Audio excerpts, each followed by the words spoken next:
Setelah Perang Dunia Kedua berakhir, banyak anggota Nazi menghadapi ancaman besar. Dunia tahu mereka bertanggung jawab atas kejahatan yang mengerikan, seperti Holocaust dan perang brutal. Pengadilan Nuremberg yang diadakan oleh Sekutu bertujuan menghukum para pemimpin Nazi atas tindakan mereka. Hukuman yang dijatuhkan adalah penjara seumur hidup atau bahkan eksekusi mati.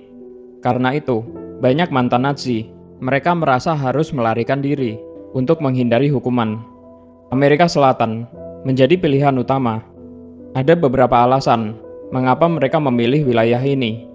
Pertama, jaraknya jauh dari Eropa, tempat mereka dicari-cari.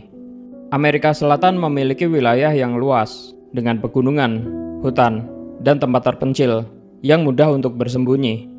Kedua, beberapa negara di sana, seperti Argentina, Brazil, dan Chile, bersikap ramah terhadap mereka. Pemimpin seperti Juan Perón di Argentina bahkan membantu memfasilitasi pelarian mereka. Juan Perón adalah seorang simpatisan fasisme. Dia melihat para mantan Nazi sebagai orang-orang berbakat yang bisa membantu membangun negaranya. Selain itu, Argentina saat itu ingin menunjukkan bahwa mereka mandiri dan tidak tunduk pada sekutu. Jadi, mereka membuka pintu bagi para pelarian Nazi. Red Lines adalah nama yang diberikan untuk jaringan rahasia yang membantu pelarian tokoh-tokoh Nazi setelah Perang Dunia Kedua. Jaringan ini seperti jalan tikus, yaitu sebuah istilah untuk rute pelarian yang tersembunyi dan sulit dilacak. Tujuannya adalah membantu mantan anggota Nazi meninggalkan Eropa dan menghindari kejaran sekutu serta pengadilan atas kejahatan mereka. Setelah perang usai, pada tahun 1945, banyak anggota Nazi menjadi buronan. Mereka tahu, jika mereka tertangkap, mereka akan diadili atas peran mereka dalam Holocaust dan kekejaman lainnya.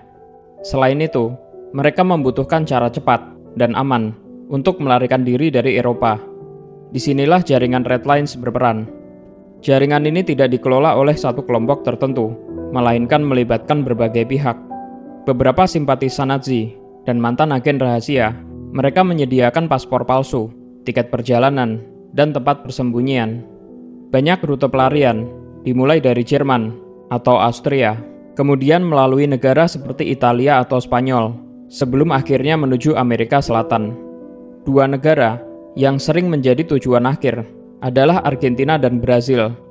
Argentina khususnya menjadi pilihan populer karena pemerintahan di bawah Juan Perón bersikap ramah terhadap para pelarian ini. Beberapa jalur Red Lines yang terkenal dimulai dari kota-kota seperti Genoa di Italia. Para pelarian sering menggunakan dokumen palsu yang dikeluarkan oleh Palang Merah Internasional atau bahkan Vatikan.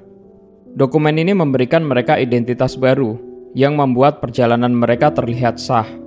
Dengan identitas ini, mereka bisa naik kapal atau pesawat menuju tujuan akhir. Banyak tokoh Nazi yang melarikan diri ke Amerika Selatan untuk menghindari keadilan. Mereka meninggalkan Eropa karena tahu bahwa kejahatan mereka selama perang tidak akan dimaafkan.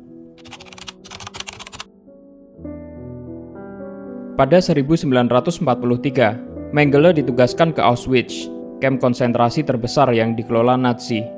Di sana, dia bertugas sebagai dokter kamp, tetapi tugasnya jauh dari kemanusiaan.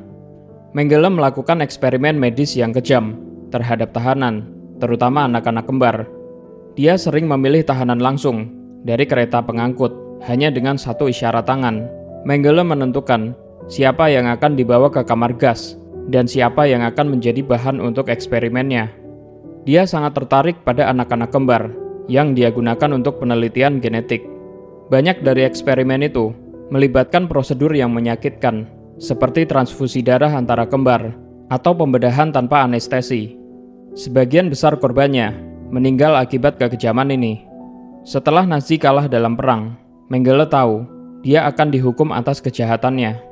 Dia melarikan diri dari Eropa melalui jaringan rahasia yang disebut Red Lines. Mengele tiba di Amerika Selatan, pertama kali di Argentina, kemudian berpindah ke Paraguay dan Brasil. Mengele hidup dengan identitas palsu, bekerja sebagai petani, dan pekerja biasa. Dia terus berpindah-pindah untuk menghindari pemburu Nazi, termasuk Simon Wiesenthal. Meskipun ada upaya internasional untuk menangkapnya, Mengele berhasil lolos hingga akhir hidupnya.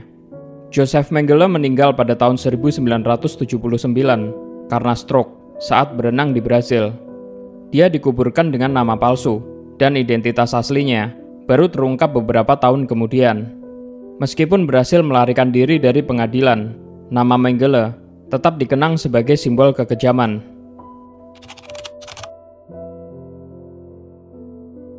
Eichmann adalah otak di balik transportasi manusia dalam skala besar. Dia memastikan kereta-kereta yang membawa jutaan orang Yahudi berjalan lancar menuju kem-kem seperti Auschwitz, Treblinka, dan Sobibor. Eichmann melihat pekerjaannya sebagai tugas administratif, tetapi dampaknya sangat mematikan. Dia tidak menunjukkan rasa bersalah atau kemanusiaan terhadap korban. Dalam pertemuan Wannsee pada tahun 1942, yaitu adalah sebuah konferensi rahasia yang membahas solusi akhir untuk orang Yahudi, Eichmann memainkan peran penting. Dia membantu merancang rencana untuk memusnahkan seluruh populasi Yahudi di Eropa yang diperkirakan mencapai 11 juta jiwa. Setelah Nazi kalah pada 1945, Eichmann tahu dia akan dicari untuk diadili. Dengan menggunakan identitas palsu, Eichmann berhasil pergi ke Argentina pada tahun 1950. Di sana, dia hidup dengan nama samaran, Ricardo Clement, dan bekerja sebagai buruh pabrik. Eichmann berhasil bersembunyi lebih dari 1 dekade.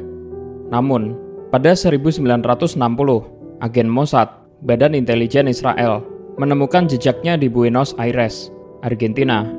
Mereka melaksanakan operasi rahasia untuk menculik Eichmann dan membawanya ke Israel. Di Israel, Eichmann diadili atas kejahatan terhadap kemanusiaan dan genosida. Selama persidangan, dia mengaku hanya mengikuti perintah, tetapi bukti menunjukkan bahwa dia adalah salah satu pelaku utama Holocaust. Pada tahun 1962, Eichmann dijatuhi hukuman mati dan dieksekusi.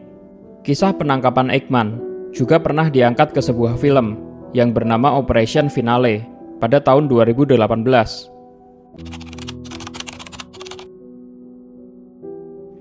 Setelah Perang Dunia Kedua berakhir, Sekutu dan masyarakat internasional menghadapi tugas besar, yaitu mengejar dan mengadili tokoh-tokoh Nazi yang bertanggung jawab atas kejahatan perang dan Holocaust.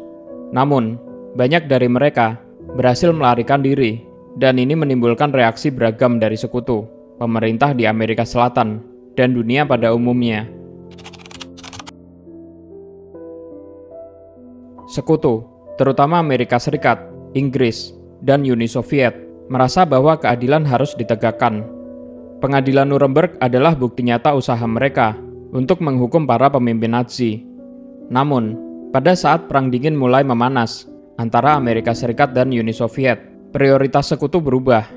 Banyak tokoh Nazi bahkan direkrut oleh Amerika Serikat dan Uni Soviet karena pengetahuan mereka, terutama dalam bidang teknologi dan militer.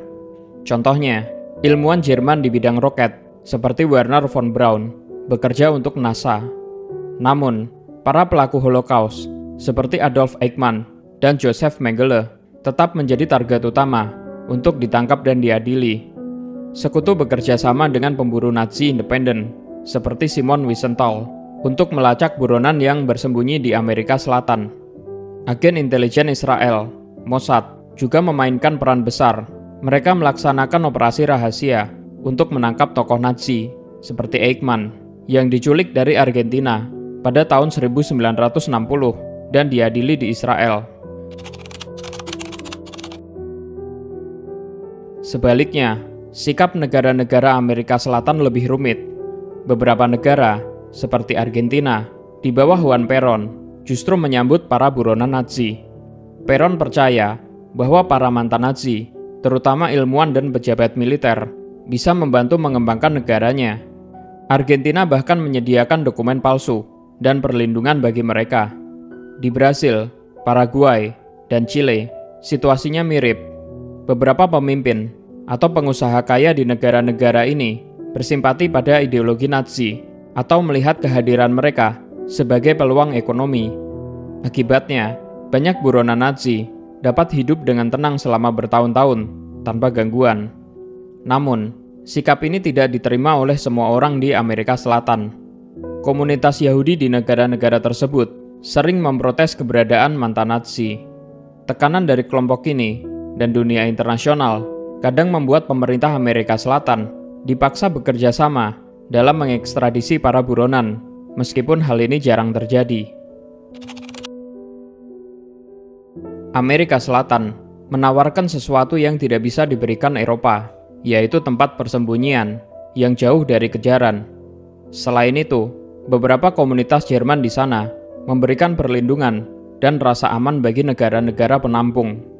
Meskipun begitu, tidak semua mantan Nazi berhasil lolos. Pilihan untuk melarikan diri ke Amerika Selatan adalah upaya mereka untuk menghindari keadilan. Namun, keberadaan mereka di sana meninggalkan jejak sejarah yang gelap dan sering memicu kontroversi hingga hari ini.